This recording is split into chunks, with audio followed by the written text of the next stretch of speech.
Hello, and a very warm welcome to Cultural Communication Confidence with me, Victoria Reynoldson. Today, we're going to talk about how to influence using frames. And this topic came to mind because I was asked a question recently by somebody about how to convince people with their arguments better.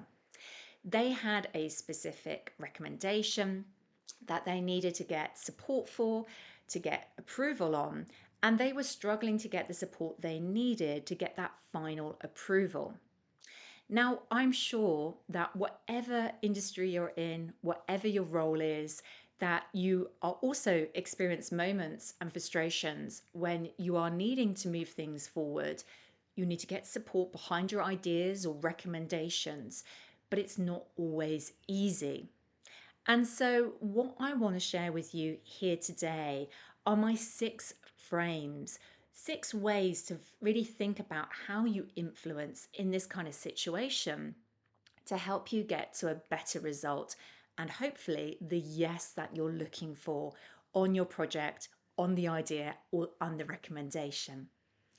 Now, before we jump into the frames, I just want to take a moment to remind you that I have a fantastic resource that accompanies this podcast, which is a completely free resource to you, which is focusing on those global leadership communication topics that I believe you need if you are progressing your career, looking to move things forward.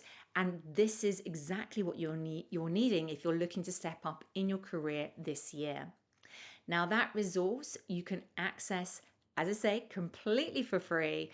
And you can go to www.culturecuppa.com/leader to get hold of that. And that will be a great accompaniment to this episode. But coming back to the topic, frames to influence. The reason why I particularly think about it as frames is that I want to sort of give you an example of how this might work. If you imagine that you had a picture and you had a beautiful picture that you wanted to put on your wall, one option, of course, is to put some sellotape or blue tack, we call it here, or sticky tack, and just put it direct onto your wall. And sure, if it's a nice picture, it will look good, but it may not look the best. The other way, instead, is to really think about what frame would look best on this picture. Would it look better if it was in a wooden frame? Would it look nice if it was in a black frame to contrast against the colours? Perhaps it's more neutral and a white frame. Or maybe it's a picture that needs something really ornate and really special and lots of detail on it, like gold, to bring out the colours. As you can see, there are many different frames that you could choose. But the point is, you will choose probably a frame that will make that picture look even better. It will make it stand out, pop, and it really will elevate the way that the picture looks. This is exactly the same with your ideas, recommendations, your arguments for whatever you're proposing to change. You need to have the right frames to make sure that it really makes sense to the people who are listening so that your communication is standing out. It pops. It really absolutely is a no-brainer because it connects with the person in the right way. So this is the idea of the frames. Now I'm going to share with you 6 frames altogether.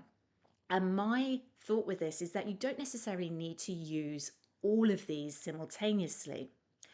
So you may listen to this and think that one frame is particularly relevant.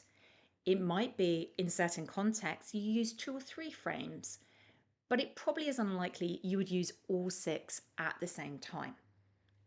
To help you apply this, I'm going to really encourage you as you listen to this episode to think of a specific situation. So think of a context right now. What is it you're trying to influence in this moment as you listen to this episode? Have you got something you're proposing, an idea, a recommendation, a way to change something within your team or organization? And if you've got that in mind, then you can apply these frames as you go through this episode. Okay, got it? Excellent. So the first frame is the purpose frame. And this is the answering the question, why this change? Why can't we just stay at the moment with the current situation, the status quo? And this is quite an important question because sometimes, like, new looks good, shiny looks good, but we have to answer the question about why we can't stay in the current situation. So it might be that the market's moved. It might be competitors are doing things differently and that you need to make this change. But I think you need to be really clear in your mind about why not stay the same? What is the risk of that? What is the downside? And there might be some very tangible downsides like commercial risks, or even the fact that projects will slow down, or impacts to people if you don't make these changes. So the first frame, purpose, is really giving a very compelling set of reasons why you can't stay where you're at and why you need to change. So this is more kind of background context. This is the first frame, purpose. The second frame is vision. Now, this is about thinking about the organizational vision, strategy, what does the organization say it's there for? And really thinking about how can you fit what you're recommending, the idea, the change, into that. So it seems like a natural fit that what you're recommending needs to happen is enabling and driving the organizational mission. Now, if you can use this frame, it is incredibly compelling, particularly to those who are more senior in the organization, because it becomes absolutely a natural and obvious thing to say yes to your recommendation when it, of course, fits where the organization is going in direction. So, this is the second frame, the vision frame. The third frame is external.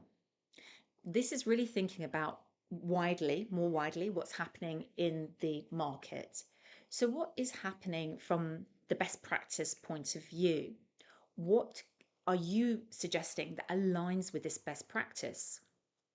It might be looking also at what competitors are doing and understanding that there are things you can improve on, and that's part of what you are suggesting. Finally, it's just not limited to the industry you're in. You could be looking at parallel industries and getting inspiration and ideas about what they're doing better and bringing that into your recommendation. So it's really important, particularly if you're part of an organization that tends to look inwards, to bring this external frame and to think about how you can use this as part of argumentation for your change, for the recommendation that you have. So this is the third one, external frame. The fourth frame then is thinking about the ultimate beneficiary of what you are doing, the change that you are suggesting. Whether you have customers, clients, or investors, there may be some benefit in what you are suggesting needs to change for them. So, really think about that. Can you come up with some quantifiable benefit for customers, for clients, for investors? Will they see any improvement from what you are saying in your idea needs to change? And really importantly, if there are those benefits and improvements, make sure that as part of the recommendation, you're suggesting that actually that is communicated onto them. So they see that as a real positive from the organization as a total, not just from your project. So this is the fourth frame, customer, client, or investor frame. The fifth frame is internal. So this is now where we're going to look inwards again. This is really thinking about internal benefits to the organization you're working with this change that you're suggesting. Now, those could be very tangible commercial benefits. They could be sales, profit, but it also could be things like cost savings or time savings. But also, I want you to think more broadly about some of the other things that might be happening internally that your project could be influencing. It could be influencing culture. It could be influencing individual or team well-being. So there may be sort of people benefits and team benefits from this change that you're suggesting. And this again can be a very compelling frame, particularly when you're presenting to more senior stakeholders and they see this as a really positive part of the organizational culture. So that's the fifth frame, internal. The sixth and final frame then is about the future frame. How is the change that you're proposing going to help the organization be future ready, even future proof? How is it going to orientate you to make sure that you're not only keeping up with the market, but that you're ahead of the market trends and really making sure that this organization is ready for not just this year, but next year, 5 years, even 10 years ahead? If you can frame your recommendation with this idea, this is really, again, very convincing because it shows that you have something which is going to work not just now, but ultimately for the longer term benefit of the organization in the future. So, this is the sixth frame, the future frame. So, we have talked about the six frames altogether. As you have been listening to me and thinking about your specific situation where you need to convince people right now about your proposal, recommendation, or idea, have you identified which one frame or even 2 to 3 frames are the most relevant, the most compelling, the most convincing for what you need to share right now?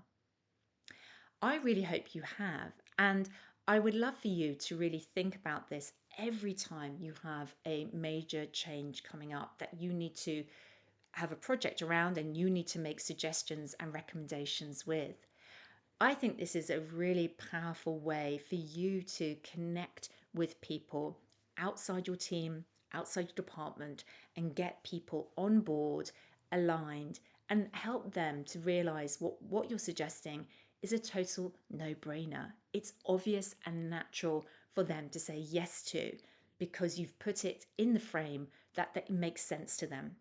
You've elevated your ideas and recommendations so that they completely pop and they connect with the people who are hearing them. Just like as we talked about in the beginning, we have pictures, we put pictures in frames, and that makes them look a whole lot better and elevated. Now, I'm really curious about how you're going to apply this. So I would love to know. Reach out to me on LinkedIn, message me on my personal profile, Victoria Reynoldson, and I'd love to know what is it you need to influence right now? And which of these frames are going to work for you right now with this situation? Is it 1, 2, or 3 of them? I'd love to know.